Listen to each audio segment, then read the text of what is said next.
Our top story this morning, former professor Michael Kreisberg, 78, was found deceased after a search that started Tuesday evening when he did not return from a hike in Crazy Canyon. Missoula Sheriff's Office Captain Bill Burt has more. It was around just a little bit after 5. Two Bear Air was flying in an area just a mile north of the trailhead where Michael's car was left, and located him in that area. They were able to lead ground searchers to the area where they located him. Unfortunately, Michael was deceased. We were able to get enough crew members up in there to get him out of the area. His dog was still with him. The dog is back with Michael's wife and doing well. The dog was uninjured. Burt described the timeline of a search that lasted over 24 hours. He reportedly left to go hiking yesterday about 10:30 and was expected to be home about 3 o'clock yesterday afternoon. Upon being about 3.5 or 4 hours late is when his wife called 911. Asking for help, saying that he was late getting home. The Sheriff's Office and Search and Rescue began searching around 7 o'clock. The search was conducted by Missoula County Search and Rescue, the Sheriff's Office, the U.S. Forest Service, and a helicopter from Two Bear Air in Whitefish. Crazy Canyon was closed to hiking during the search, but has since been reopened. A former Missoula County Public School employee is expected to be in court soon on charges of felony drug possession with intent to distribute. The suspect, recently identified as Mary Dibble, formerly served as a social worker at Meadow Hill Middle School on Missoula's south side. However, she resigned in the wake of her arrest. Missoula Chief Deputy County Attorney Jason Marks explains the charges. Mary Dibble has been charged by our office with possession of methamphetamine, heroin, and psilocybin mushrooms. The possession with intent to distribute charge is based off the packaging, the way the drugs were packaged in smaller individual packages, which suggests a person intended them for distribution.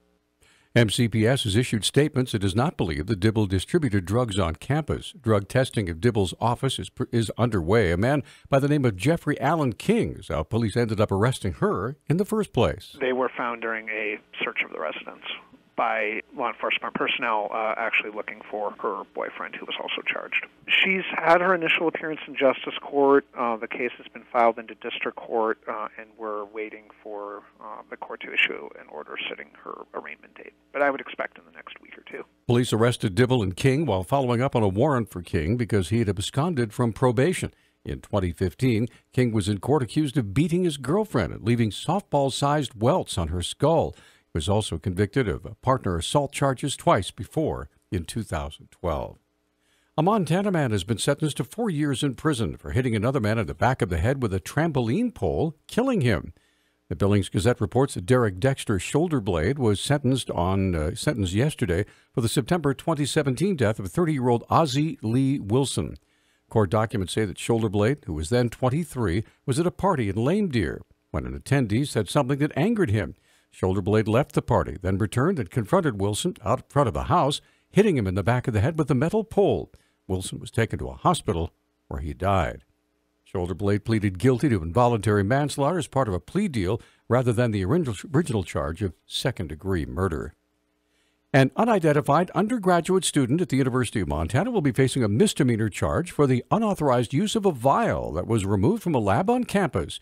Communications Director Paula Short provided an update on the vial that was lost in March, still has not been found. We have been searching and have continued to search, have not turned up any sign of the vial. Certainly we would like to have recovered it, but I think as time goes by, we're hoping that the risk that it is sort of out in the open is diminished and perhaps, in fact, the vial was disposed of in a manner that no longer poses a risk. Short said a student is being charged with the responsibility for improperly removing the vial from the lab. UMPD is in the process of filing a misdemeanor theft charge for the individual. The individual had appropriate access to the lab. They were a student, but not authorized to take the substance out of the lab and did so without the knowledge of the laboratory supervisors. Police Chief Marty Ludeman said the legal papers have been delivered to the student's attorney due to the student being out of state at this time. Ludeman says the student has until the end of this month to appear in court. A state judge ordered the city of Bozeman to give the Bozeman Daily Chronicle its records of an investigation into an employee who was eventually charged with embezzlement. District Judge John Brown's April 19th ruling chastised the city for filing a lawsuit asking him to determine which records should be released before giving the newspaper a written decision as required by law. However, he did not order the city to pay the Chronicle's attorney's fees.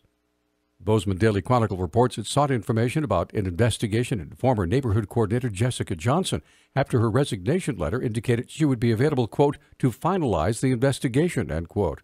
Because Johnson has now been charged, Brown gave the Gallatin County attorney until May the 11th to object to releasing the records on the grounds that they're confidential criminal justice information. The Montana Green Party will be back in court this coming Monday, along with the Secretary of State's office and attorneys representing the Montana Democrat Party. The Democrats are arguing that 180 signatures collected by the Green Party and checked by various county election offices are invalid. However, Green Party coordinator Danielle Breck feels the Democrats have alternative reasons for wanting the Green Party off the ballot. It kind of caught me off guard when I looked at the prestige of the out-of-state law firm the Democratic Party has hired. They have hired Perkins and Coie, who, amongst many other things, is the international law firm that defended the Democratic National Committee against the class action lawsuit that the Bernie supporters brought.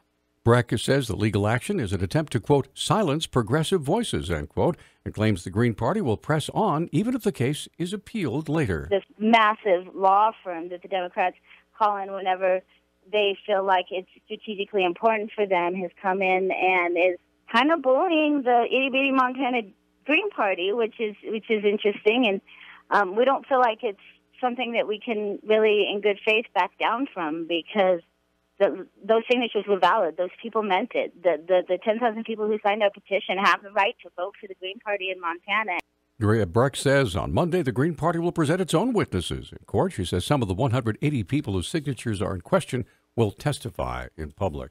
And a federal judge in Spokane, Washington, has issued a permanent injunction blocking the Trump administration from cutting grants to Planned Parenthood that pay for a teen pregnancy prevention program in western states.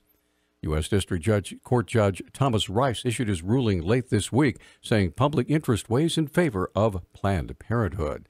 The agency last July informed recipients of pregnancy prevention grants that it would be terminating the program 2 years early.